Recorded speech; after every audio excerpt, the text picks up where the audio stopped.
Hi, and welcome to the Content Engine.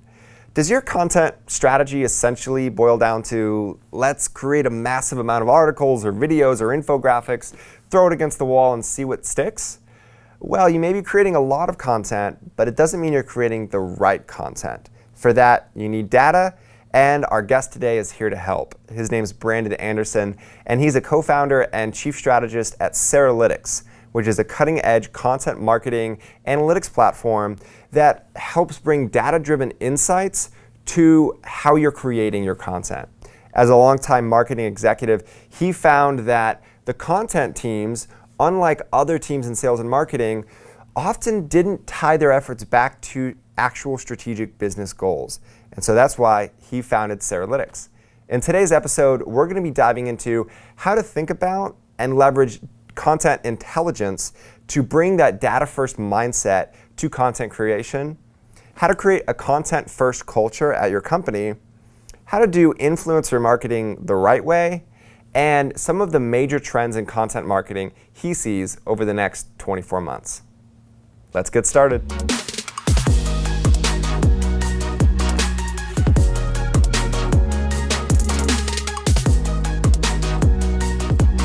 Welcome to the show, Brandon. Alex, thanks for having me. Appreciate it.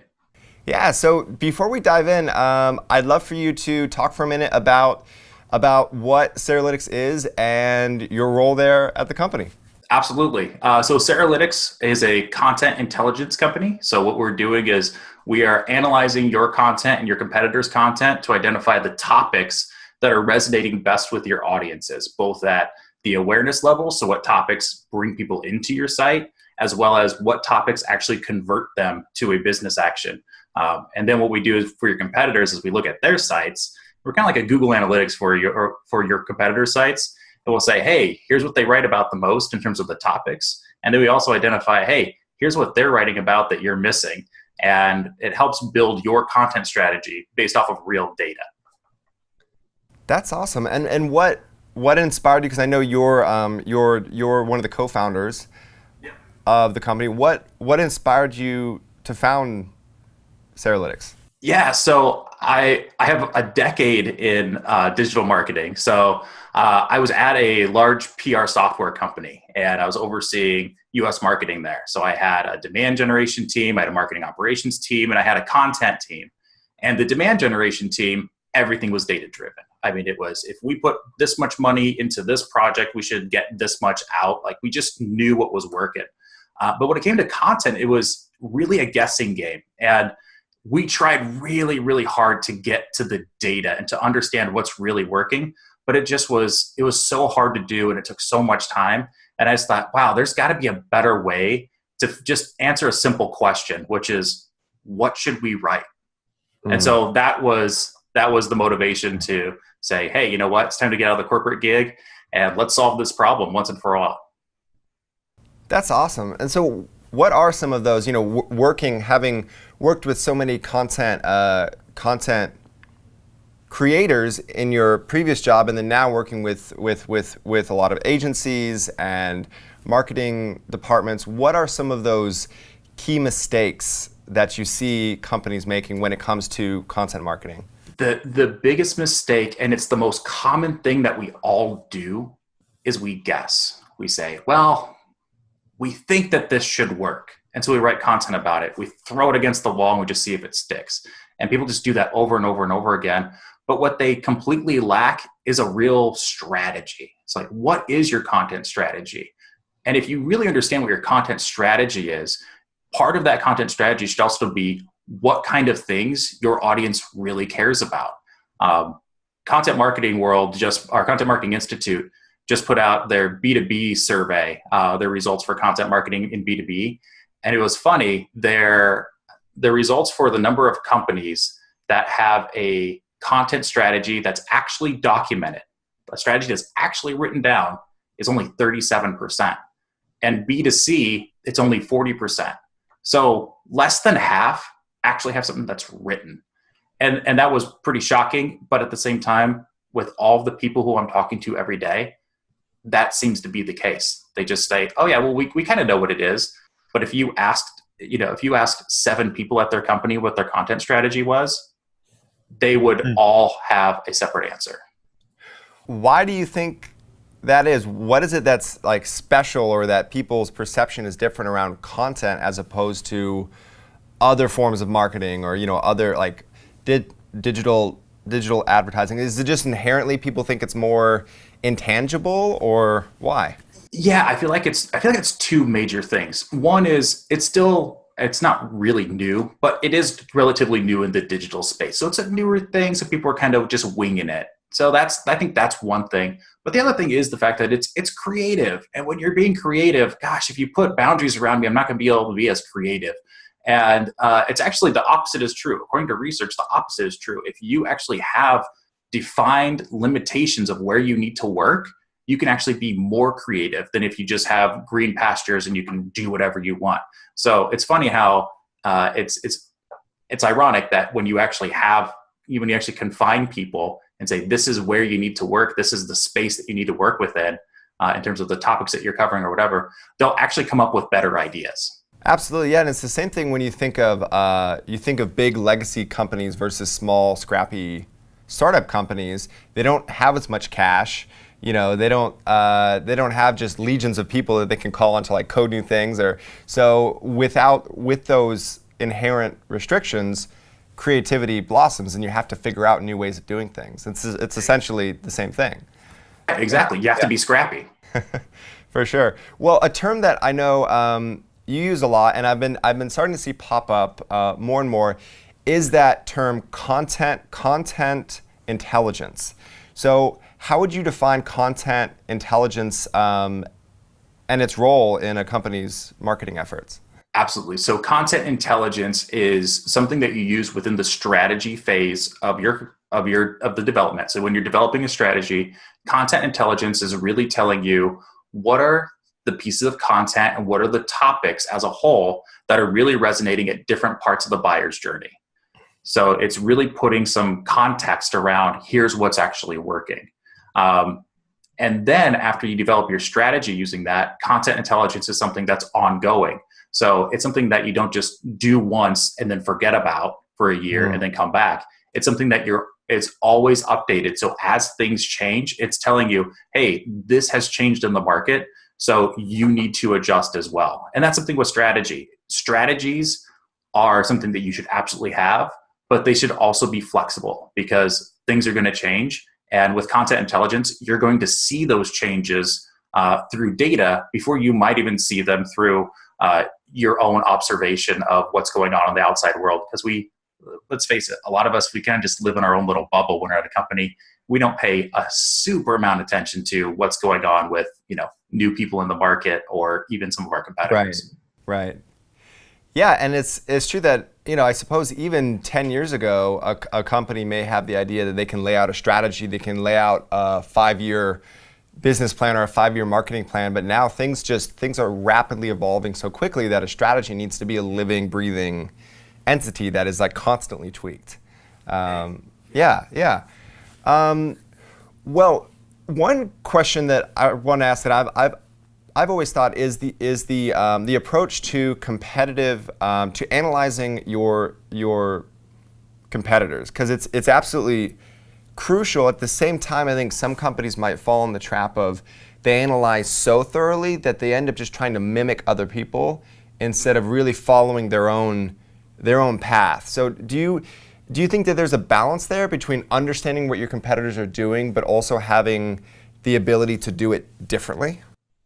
Oh, absolutely. And it's hard. It's easy to fall into the trap. And there's something, I'll take a quick tangent on this too. Some people look at what their competitors are doing and they say, this company is doing this thing over and over and over again, so therefore we need to do it.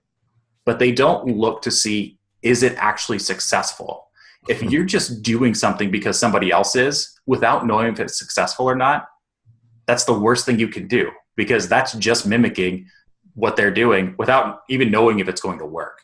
So first of all, there's that. So what you need to understand is, okay, if somebody's doing something, if your competitor's doing something, you need to know if it's working. And so like content intelligence will tell you that. It's saying, hey, this company writes about this stuff all the time and that's really engaging content. It's getting this many social shares, getting this many inbound links. This is all information that you need to know to say, hey, this is actually something that's working really well for them.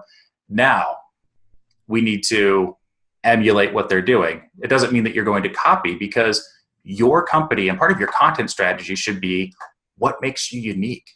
Mm-hmm. You can write about the same thing as your competitor in a completely different way. And it's not going to be, oh yeah, they just copied them. It's going to be like, oh wow, look at this perspective that this company has that's so different from the industry. So what makes your company unique? What is it about your company? What makes you that unicorn? And that's what you're looking for. And if you look at that, you can then look across your entire competitive space and say, hey, here's what's working for them. We're not covering that. Let's put our own lens on this, and let's go after that topic and make something that is 10 times better than anything else in the industry. I love that. Yeah, I've heard the term content tilt, where there's a certain strategy, there's a certain path, but then you kind of have your own tilt on it, and that's what makes you unique, or you bring your own perspective, story to it. Yeah, well, to keep going on content intelligence, when we're having our pre-show chat, you mentioned this one, a consulting agency that you guys had worked with, and I thought it was a fantastic story of a business that had achieved success for a long time, and then the world started changing, and then how taking a more data-driven approach really helped to shift their mindset. So do you mind sharing that story with everyone? Absolutely. It's my favorite story. It's absolutely my favorite story. So it was a consulting business. They'd been in business for decades, and they had a methodology and a way of speaking to their industry that was specifically theirs. And for a long time, that was really working. They had a specific term that they kept using over and over and over again. And they owned the market for decades. But in the last 10 years, suddenly big shifts started to happen. And they noticed that they were losing market share, and really big competitors were coming into their market and stealing it. And, and for them, they thought, oh, well, it's the reason why we're losing is because we have a lot more competition. And so just to prove how much competition they had, when they came to us, they said, well, what we want to do is we want to get competitive insights on 42 competitors. 42. If you could imagine going through by hand 42 competitors, it would be absolutely insane. But our tool was able to go through it, and we were able, from beginning to end in 3 weeks, say, hey, here's what's happening in your industry. And the big takeaways that we found were that the term that they kept using, that our client kept using, was something that the industry never used. And it was a differentiator for him. It was like, yeah, this is our differentiator. This is great. And it's like, well, a differentiator isn't necessarily a strength, because if you're not speaking your audience's language, you're not going to get people to come to your site. You're not going to be resonating with people. And so what we did is we found what was actually resonating with people in their industry. And it was a light bulb moment for them. And they said, oh my gosh, this is amazing. Because what they found was that they were missing out, just to get a little bit like SEO techie on you right now. Mm-hmm. We looked at the keyword volumes for the things that they were missing out on, and they were missing out on over 1 million searches a month. Wow. Because they were targeting the wrong types of topics for the same audience. It was the same audience with the same problem. They just didn't know how to talk to them properly. And so we identified that for them. And as we put it, they used to fish in a small pond. And now we said, here's the big ocean, and here's where you need to fish, and here's what it looks like. And those types of insights are what can take a company from struggling to succeeding and then surpassing their competition. That's great. Yeah, and it's not changing what you offer. It's not changing who you are. It's just tweaking the language that you're using. Exactly.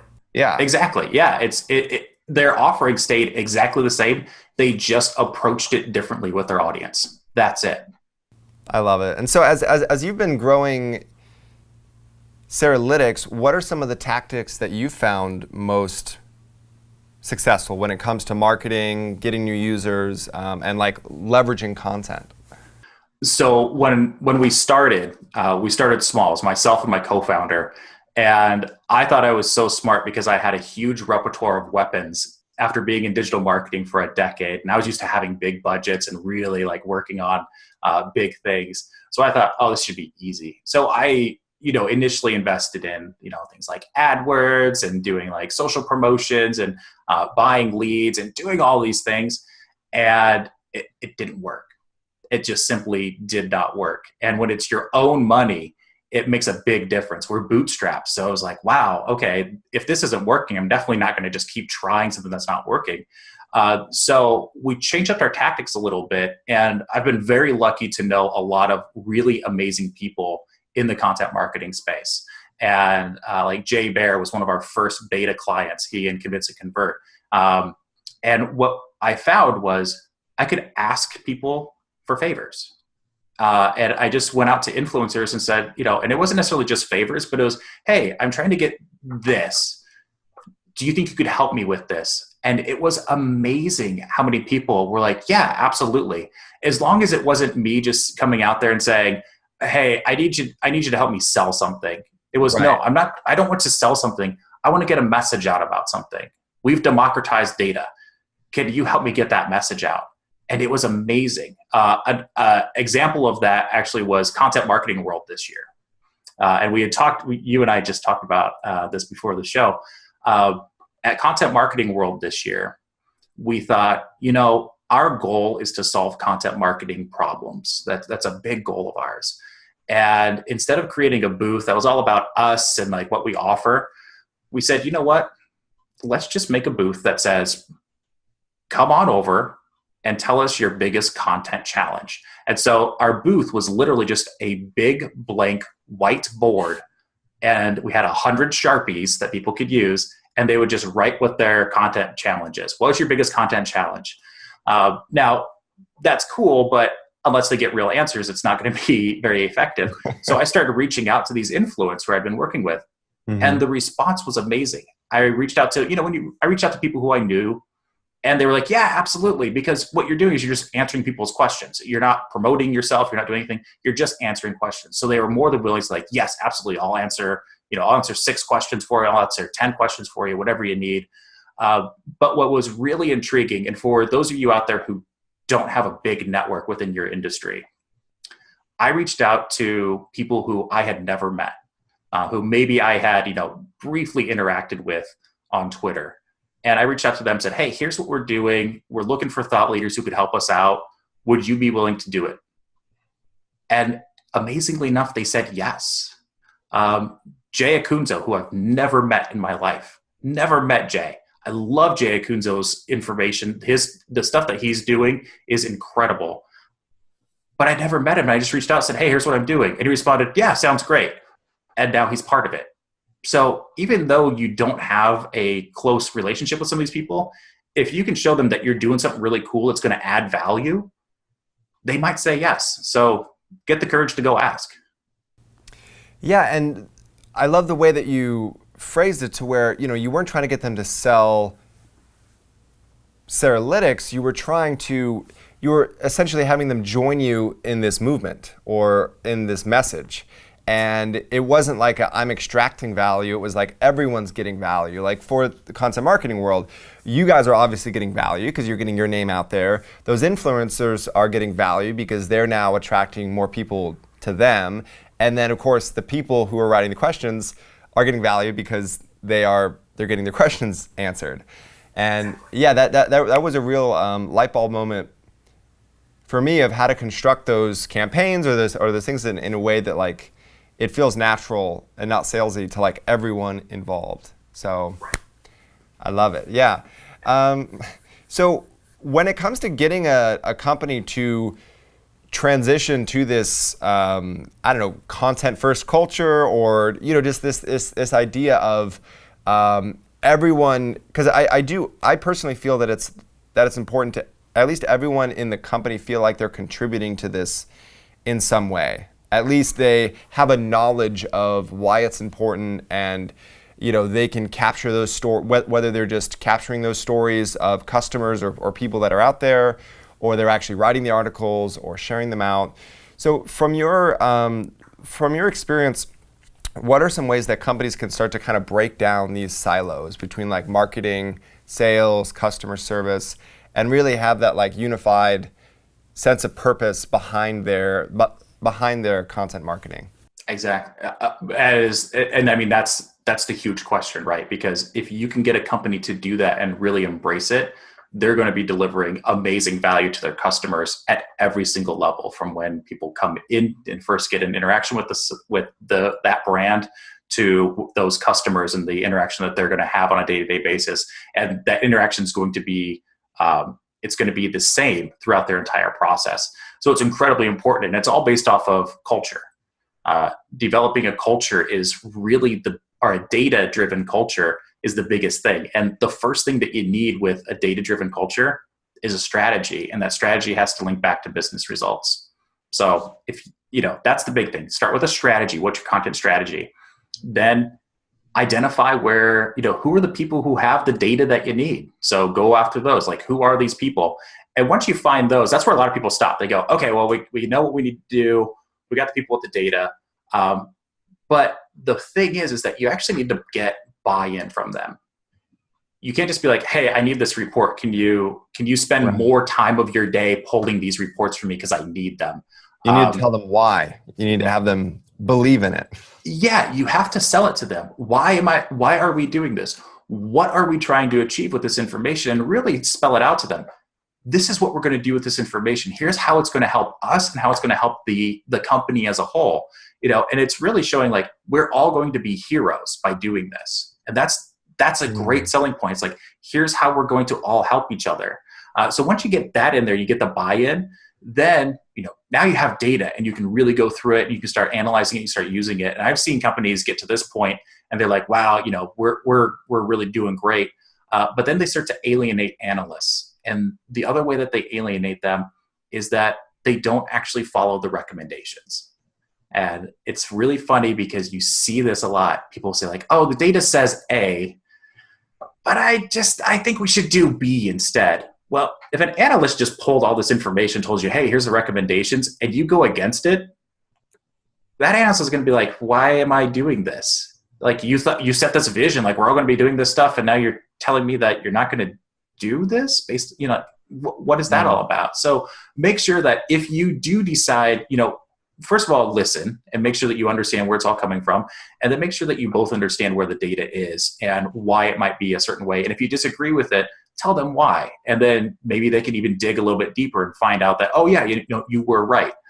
So it's really this communication is a huge, huge component of that. And then, if you don't have the tools, acquire the tools, meet regularly, and then turn that information and those insights into actual actions. And it just takes that. That's all it is. It's real easy. Building off that idea of creating a content culture, how does the company then create the content that's really going to resonate with their audience? Great question. So once you have a lot of information, you're listening to your analysts and you're understanding where they're coming from and what they're recommending. But those aren't the only people who you listen to. So take those insights, but also listen across the entire organization. Go ask your sales teams, what's resonating with their prospects right now. Ask customer support, what questions are people asking, over and over and over again? What are things that we can help you with on this? Just listen, and then listen, and most importantly, listen to your audience. Listen to what they're saying. Like tools like content intelligence help you understand what topics people are resonating with. Social intelligence tools tell you, hey, here's what's resonating on social. And then just plain go out and talk to your clients. Not enough marketers actually get FaceTime with their clients. And it's one of the most valuable things that you can do as a marketer is going out and understanding what actually keeps your clients up at night.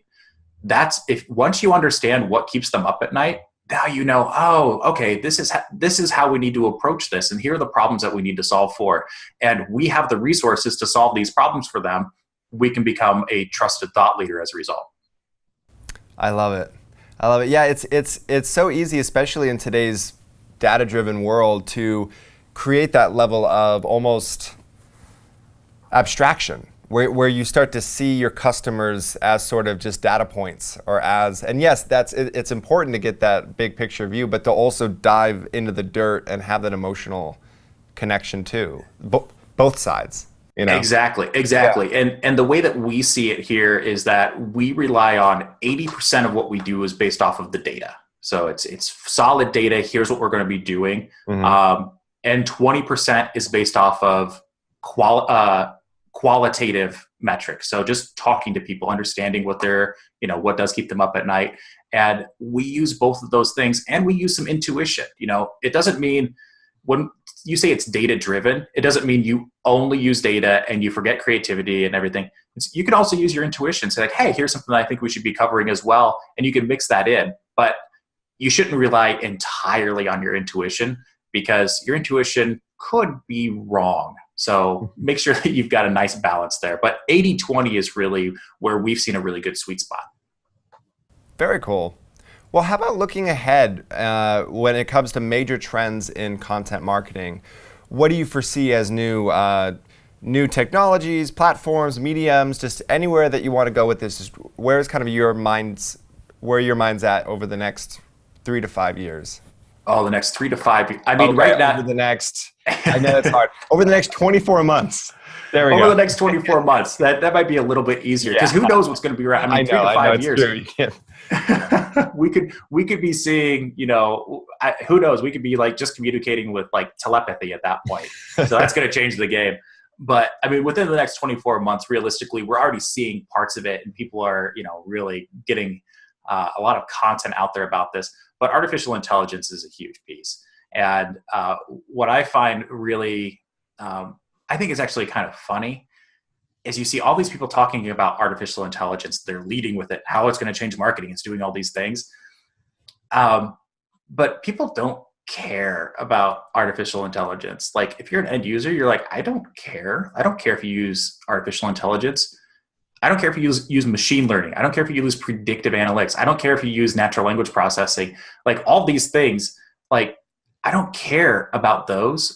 What I care about is, what do you actually provide for me? What does all this stuff do in the background that provides me something that's of value? And that's what people really care about. So what I think we're going to see is, all this technology is going to, right now it's in the forefront. It's going to take a back seat, and you're going to see new tools that come out that are going to be solving very specific problems that used to take people a long time to figure out. So a lot of data, it's going to be a lot of recommendation engines. Natural language generation is another big thing that's coming out, where you actually have an AI creating content for you. There are a lot of industries where you don't need a lot of creativity to create the content that industry needs. Look at baseball. I think a ton of publishing companies that cover baseball are using AI engines to actually write the articles about what happened in a game, because it's all statistics based. So they just write that up. Here's the game recap. You don't have to worry about, a person going through and writing that all by themselves. It just instantly writes it when the game's over. So I see that happening, but I still think there's going to be a huge, huge demand for actual creativity from people to make things stand out, especially in industries where, it needs a bit of creativity. It needs intelligence, like actual human intelligence behind it. So I think the AI will help support those people, but it's not going to replace people.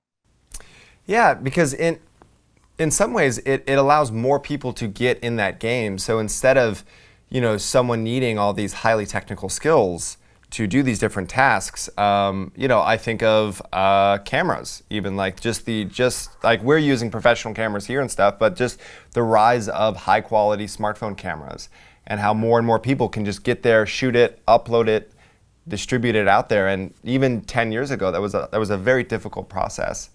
And so I'm definitely looking forward to that from the content creation perspective of having a highly intelligent editing software, as an example, to where it can take, you shoot 3 hours of footage, it can intelligently give you the top 20 minutes of footage and help you with that. So your focus is on the storytelling. It's on the like higher level messaging, which is probably going to be one of the last things that is going to be taken over, you know. Video is actually, it's being taken over right now. This is very timely. Yesterday, I got into the office. I checked my phone real quick, and I saw that Google Photos gave me an update, and it says, we have a new video created for you. It's called Growing Up. And I was like, oh, that's interesting. So I sat down, started this video, and it was, so Google Photos had put together a video where it pulled together a whole year of my daughter's life from the videos that I had taken, put music over it, and made this like beautiful montage of all the things that happened over the last year. I was crying. It was so well done. I mean, with the exception of a couple of cuts that were in the wrong place, it was a professional video. I was blown away. I mean, I shared it with my wife. I was like, oh my gosh, you have to see this. She watched it. She cried. That's where this is going. I mean, that's where it's at right now. So just imagine where it's going to be in 24 months. Professional video. Oh boy, if you're a professional video editor, I'd be a little bit scared. Yeah, I mean, it just keeps getting pushed higher and higher in terms of what you need someone like that to do, which is why at Golden On we're making the transition more into the content intelligence side, the strategy, stuff like that, because we definitely see that too in terms of like the future and the production side. Unless you're at like the highest level, the production side becoming more commoditized, I suppose.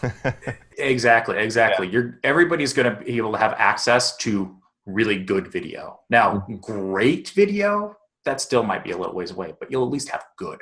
And sometimes good video is good enough. Yeah, for sure. Well, hey, Brandon, thank you so much for being on the show today. Before we end the episode, I'd love to know where can people find more about you and Ceralytics online? Yeah, absolutely. So Ceralytics is at ceralytics.com, Ceralytics. Is that right? So we're at ceralytics.com. You can find me on Twitter. I am at Andersenology, and Andersen is EN. So I've got that Danish blood in me. So that's where you can find me personally. I'd love to connect with everybody who sees this episode. Sounds great. Thank you again for being on the show, man. I greatly appreciate it. Appreciate it. And thank you for watching another episode of The Content Engine. Remember, this is a weekly show, so I encourage you to please subscribe on YouTube or on your favorite podcast app. Until next time, remember, put your message in motion.